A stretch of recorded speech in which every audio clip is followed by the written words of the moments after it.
Meth has been labeled a scourge on society. Last year, Oklahoma saw a record number of meth lab busts.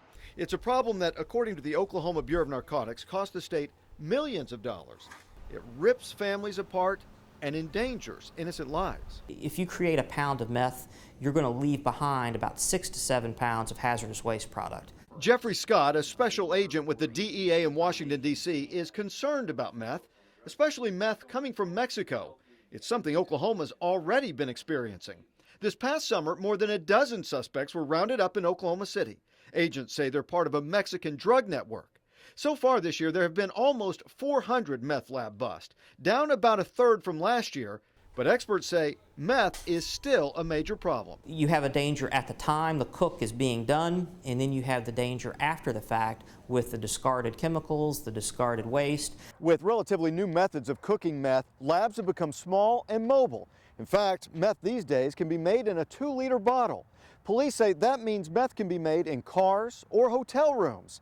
You name it, they say they've seen it. I would say that, yes, I did some testing in some hotels, and yes, we did find extensive contamination. A forensic industrial hygienist from Colorado recently was staying in Tulsa and tested some hotel rooms for meth residue. In the case of the Tulsa project, we found levels of methamphetamine that were present at toxicologically significant concentrations.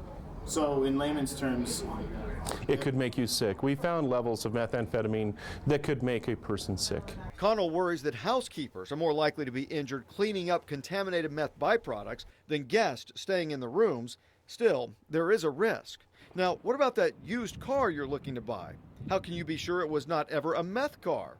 Well, 2 News investigators discovered in Oklahoma, you can't. I mean, obviously, if we acquired a car that we suspected that did have some meth in it or had meth cooked in it, we would not sell that car. Bob Mulkey of Regal Car Sales says as far as he knows, he's never had a meth car on his lot, but Mulkey realizes it could happen. In fact, our partners at Scripps Howard News Service found although there are disclosure laws regarding homes in Oklahoma, there aren't any laws regarding meth contamination in vehicles or hotel rooms.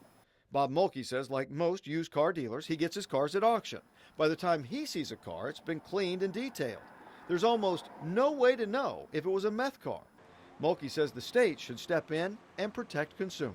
When the police arrest someone or they have a car they impound that has had meth in it, they're going to have to brand the title. Right now, that's not happening. We took the concerns to State Representative Fred Jordan, who believes the law should be changed, allowing vehicle titles to be marked if meth was found in a car. If we're concerned about meth labs and the potential physical harms from residue from meth labs in homes and apartments, then it only makes logical sense that we would protect the citizens who purchase vehicles that might have the same type of dangers associated with them.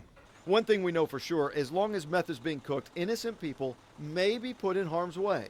Police are working to take down dealers on a daily basis, but at this point, it doesn't appear that Oklahoma's meth problem will go away anytime soon. So experts say you need to have as much knowledge as possible to protect yourself and your family.